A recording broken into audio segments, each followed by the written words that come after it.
Hello दोस्तों। आज तो स्टॉक प्रेडिक्शन में आपका स्वागत है। Good morning.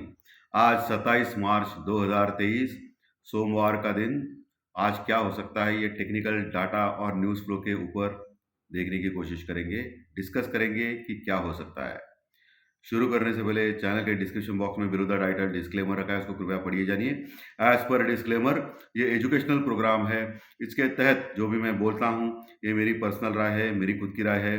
आपके प्रॉफिट या लॉस, लाभ या हानि के लिए मैं और मेरा चैनल जिम्मेदार नहीं रहेंगे, रिस्पॉन्सिबल नहीं रहेंगे। ये प्लीज प्लीज नोट करके रखिए। मेरा एस्ट्रो स्टॉक प्रेडिक्शन चैनल सिर्फ और सिर्फ यूट्यूब पे ही अवेलेबल है, ये भी नोट करके रखिए। चलिए दोस्तों, शुरू करेंगे। दोस्तों, जैसे कि मालूम है आपको कि शुक्रवार के सत्र में नीचे से डाउ जोन्स कवर हो गया, जो 400-500 पॉइंट माइनस में था, और 132 पॉइंट प्लस में क्लोज हो गया। नैस्डैक भी प्लस में क्लोज हो गया। और सोने पे सुहागा, आज डाउ फ्यूचर लगभग अभी सुबह 7:30 बजे 100 पॉइंट प्लस में चल रहा है दोस्तों। और इसके चलते हुए कल ही हमारा एसजी निफ्टी 118 पॉइंट प्लस में था, लेकिन थोड़ा खराब लग रहा है कि 120 पॉइंट 100 पॉइंट डाउ फ्यूचर प्लस में है। इसके बावजूद भी हमारा एसजी निफ्टी 110 120 पॉइंट वही के वही है दोस्तों, प्लस में। ओके, कोई बात नहीं, प्लस में है, यही बड़ी बात है। और कल मैंने आपको बोला था कि डाउ फ्यूचर्स का जो मूवमेंट है उसके ऊपर ट्रैक रखना ज़रूरी है। आज सुबह एशियन फ्यूचर्स प्लस में है। जापान के मार्केट फ्लैट टू पॉजिटिव है दोस्तों। हांगकांग का मार्केट गिरे है क्योंकि हांगकांग का मार्केट चाइना के कंट्रोल में है, और हमेशा अमेरिकन मार्केट के अपोजिट रिएक्शन होता है। ओके, लेकिन जापान का निकाई जो है वो एक 100 पॉइंट प्लस में है, ज़्यादा कुछ नहीं है, फ्लैट है, फ्लैट टू पॉजिटिव। और जो क्रूड ऑयल है वो 1% नीचे आ गए हैं, 1-1.5%, यानी $74 के आसपास है, $74-75 के आसपास। इंडियन रुपीस हल्का सा कमजोर हो गया था डॉलर के मुकाबले शुक्रवार के सत्र में। जो पुट कॉल रेशो है निफ्टी और बैंक निफ्टी के, वो बहुत ही नीचे है, कोई परेशानी नहीं है। 0.80 के पास निफ्टी का है और 0.76 के पास बैंक निफ्टी का है। सो पुट कॉल रेशो तो ओवरसोल्ड दिख रहे हैं, मार्केट हमारे ओवरसोल्ड कंडीशन में है, क्योंकि शुक्रवार के सत्र में आपको मालूम हो गया कि एक बड़ा बैंक जो है ड्यूश बैंक, यूरोपियन बैंक, वो भी गिरने के, बैंक करप्ट होने के कगार पे खड़ा है। लेकिन उसके जो स्टॉक्स है वो शुक्रवार के सत्र में जो 20% गिरे थे, बाद में शुक्रवार में आखिर में वो कवर हो गए दोस्तों। यूरोपियन मार्केट जो रात में बंद होता है, उस समय वो सिर्फ 8% गिरे थे, यानी कवर हो गए थे, क्योंकि इतना बड़ा बैंक का वो प्रॉब्लम नहीं है ऐसा दिख रहा है एटलीस्ट। तो अभी तो शुरुआती में देखेंगे अभी न्यूज़ क्या है। और मैं हमेशा बोलता हूँ कि न्यूज़ फ्लो के सामने टेक्निकल डाटा नहीं देखा जा सकता है। और एक न्यूज़ आ गई है दोस्तों, जिसके कारण मुझे लगता है कि दबाव बना रहेगा वर्ल्ड मार्केट पे, क्योंकि आप देख सकते हो एग्जिट निफ्टी इतना बड़ा नहीं दोस्तों आज सुबह। उसका एक मेन कारण है कि एक न्यूज़ आ गई है रशिया और यूक्रेन के वॉर के संदर्भ में। और ये न्यूज़ थोड़ी डरावनी डर पैदा करने वाली है, क्योंकि जो बेलारूस, जो रशिया का एक घनिष्ठ मित्र है, मित्र देश है, उसके सीमा के ऊपर न्यूक्लियर बॉम्ब तैनात करने वाला है, न्यूक्लियर हथियार तैनात करने वाला है रशिया।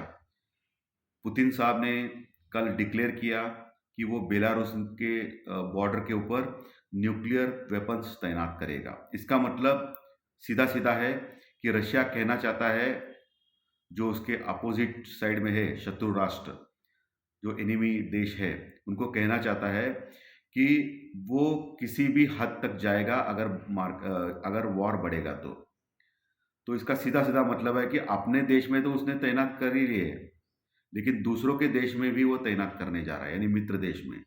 और ये बहुत ही खतरनाक संदेश है दोस्तों। इसके कारण दबाव बढ़ सकता है आने वाले दिनों में। सो सभी जगह से निगेटिव न्यूज़ आ रही है, और हमारे मार्केट में इतने सारे नेगेटिव में ऑलरेडी हमारा मार्केट गिर रहा है। लेकिन फाइनेंस मिनिस्ट्री ने ये क्यों किया, मुझे समझ में नहीं आ रहा है कि एसटीटी टैक्स बढ़ाने का क्या मतलब है, अभी क्यों बढ़ाया है, ये समझ में नहीं आ रहा है। इतनी क्या जल्दी थी, क्या प्रॉब्लम था, क्या इंडिया का हाल जो बाकी के जो यूरोपियन कंट्री जैसा हो गया है, या बाजू के कंट्री जैसा हो गया है, ऐसा कुछ क्या हो गया था कि इनको एसटीटी टैक्स बढ़ाने का लग गया था। कोई आवश्यकता नहीं थी टैक्स बढ़ाने की, और उन्होंने सेंटिमेंट पूरा खराब कर दिया मार्केट में, इंडियन मार्केट में। ये मुझे समझ के बाहर है कि ये लोगों को कुछ सोच है या नहीं। इतना खराब मूवमेंट चल रहा है पूरे वर्ल्ड मार्केट में। इंडिया उभरने को देख रहा है नीचे से। ऑलरेडी बहुत ज़्यादा गिरा है वर्ल्ड मार्केट में बाकी कंट्रीज से भी। और ऐसे समय के ऊपर आप एससीटी चार्जेस बढ़ाने का ऐलान करते हो। ये समझ के बाहर है कुछ तो। लेकिन एक अच्छी बात है, और एक उन्होंने डिक्लेयर किया कि जो पिछले साल उन्होंने एक 6% का राइज डिक्लेयर किया था टैक्स में, वो 4% से वो रोल बैक कर रहे हैं, यानी पीछे ले रहे हैं। तो इसका मतलब ओवरऑल थोड़ा-सा एसटीटी टैक्स बढ़ा हुआ ही रहेगा, लेकिन जो 25% बढ़ाया है। लेकिन जो टैक्स है वो रोल ओवर किया उन्होंने कम कर दिया है, इसका मतलब 1 अप्रैल से कम करेंगे वो। इसका मतलब थोड़ा-सा रिलीफ है। लेकिन मुझे लगता है ये कदम बहुत ही गलत है ऐसे मूवमेंट में। जब मार्केट बुलिश मूवमेंट में रहता है, तभी आप अगर ऐसे ये करते हैं, ऐलान करते हैं तो चल चल जाता है। लेकिन ऐसे मूवमेंट में ये खराब है। ठीक है, कोई बात नहीं, लेकिन अभी जो रशिया जो बेलारूस के ऊपर जो परमाणु अस्त्र तैनात करने वाला है, वो थोड़ा खतरनाक न्यूज़ है।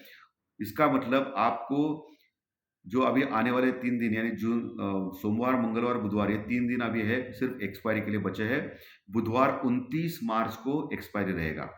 सो ये 3 दिन बहुत, बहुत केयरफुल रहना है। मार्केट 300-400 पॉइंट का मूवमेंट कभी भी दे सकता है नीचे ऊपर, कम से कम निफ्टी में, और बैंक निफ्टी 1000 पॉइंट का है। मैं बोल रहा हूँ, क्योंकि ये खतरनाक मूवमेंट्स पूरे बिल्टअप हो रहे हैं पूरे वर्ल्ड में।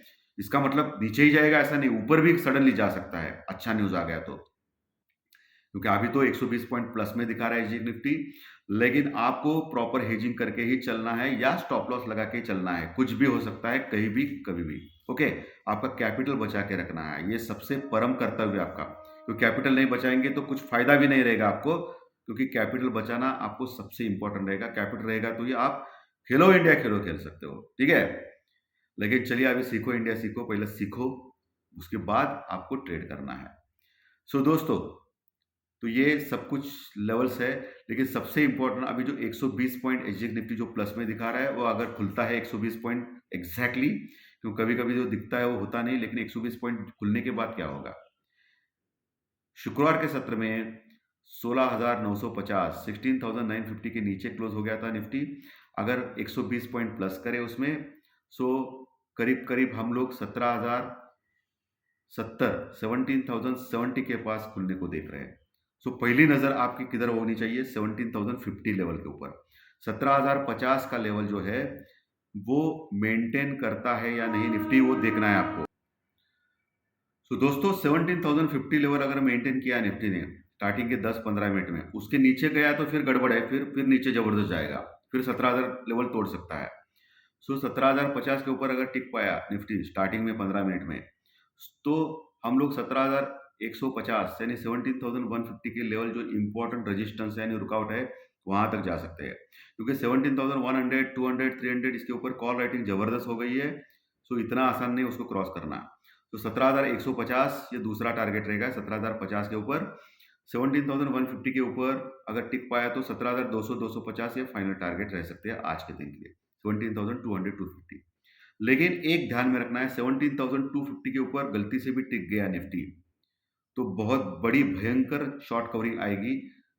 और उसमें क्या होगा कि जो एफआई जो है, जो कंटिन्यूस सेलिंग में है, जिन्होंने फ्राइडे के सत्र में भी 1700 करोड़ का माल खरीद बेचा है, जो लगातार बेच रहे हैं, 10% सिर्फ उनकी ऑप्शन में, इंडेक्स में लॉन्ग पोजीशन है, उन्होंने अगर खरीदना चालू किया, शॉर्ट कवर करना चालू किया, तो फिर भयंकर बढ़ सकता है निफ्टी। 17,400, 450 तक जा सकता है। 17,400, 450 ये कभी भी हो सकता है।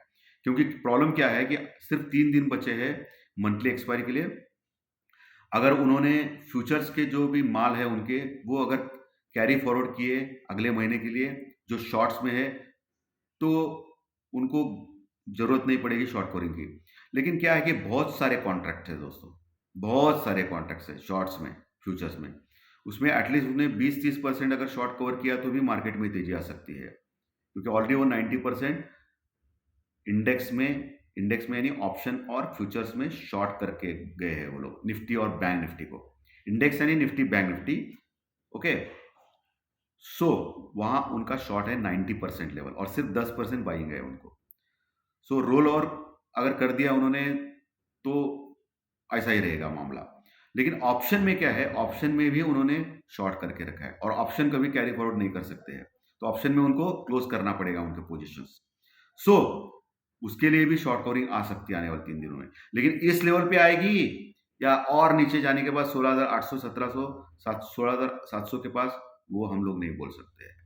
सो आने वाले 3 दिन जो है आज से, ये बहुत ही महत्वपूर्ण है इंडियन मार्केट के लिए, इसका ध्यान आपको रखना ही पड़ेगा।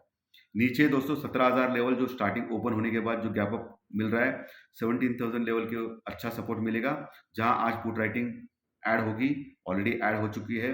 नीचे 16,900, 950 स्ट्रॉन्ग सपोर्ट है, 16,900, 950, उसके नीचे 16,800, 850 यानी 16,800, 850 मजबूत सपोर्ट है निफ्टी में। वही बैंक निफ्टी में 39,400 के ऊपर आसपास क्लोज हो गया। 39,000 मेजर सपोर्ट, जहां पुट राइटिंग अच्छी हो गई है, 39,000 मेजर सपोर्ट। उसके ऊपर अभी जो गैप अप दिखा रहा है वो 300 पॉइंट का गैप अप दिखा रहा है, 200-300 का। सो ऐसा चालू गया तो फिर 39,700, 39,700 के पास पहुंच सकता है ओपनिंग में बैंक निफ्टी। तो आपको देखना है 39,800, 850 क्रॉस करता है। यदि 39,850 क्रॉस करता है तो 40,000 आज के ही दिन जा सकता है। 40,000 जबरदस्त कॉल राइटर्स है। सो 40,000 यानी 40,120 के ऊपर अगर टिक पाया तो ही आगे जा सकता है बैंक निफ्टी। ओके, आज आपको एक काम करना है। दिग्गज बैंक जो है, ICICI bank, axis bank, state bank of India और एचडीएफसी बैंक और कोटक बैंक, ये 5 बैंकों के ऊपर ध्यान रखना है। उसमें प्राइस मूवमेंट देखना है।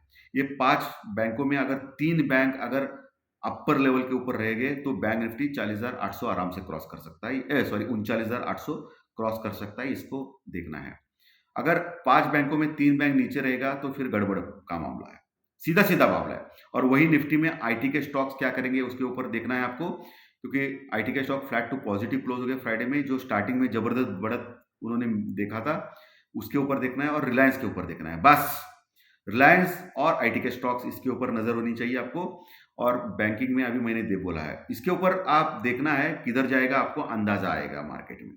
ठीक है, इंडिया विक्स बढ़ा था शुक्रवार के सत्र में नेचुरली, क्योंकि 2 खतरनाक न्यूज आई थी। ड्यूश बैंक की डूबने के कगार पे है और दूसरा जो है वो एसटीटी टैक्स बढ़ा है। इसके लिए फ्राइडे के सत्र में 5% बढ़ा था। इसके ऊपर भी आपका ध्यान होना चाहिए, वो सबसे इंपॉर्टेंट रहेगा दोस्तों। सो आशा करता हूँ आज का कंटेंट आपको अच्छा रहेगा। लाइक का बटन दबा के प्रोत्साहित कीजिए, इसके कंटेंट आपके दोस्तों में शेयर किया जाए अच्छा लगे तो। और जो नए दर्शक पहली बार चैनल देख रहे हैं वो सब्सक्राइब का बटन जरूर दबाएं अगर अच्छा लगा तो, क्योंकि हर दिन प्री मार्केट रिपोर्ट सुबह 7:30 बजे, टेक्निकल डाटा, ज्योतिष शास्त्र प्रेडिक्शन, ये सभी कार्यक्रम एक ही चैनल के, इसी चैनल के ऊपर आपको जरूर मिलेंगे। तो धन्यवाद, फिर मिलेंगे टेक्निकल डाटा ज्योतिष शास्त्रीय प्रेडिक्शन कार्यक्रम में। Thank you very much, thank you.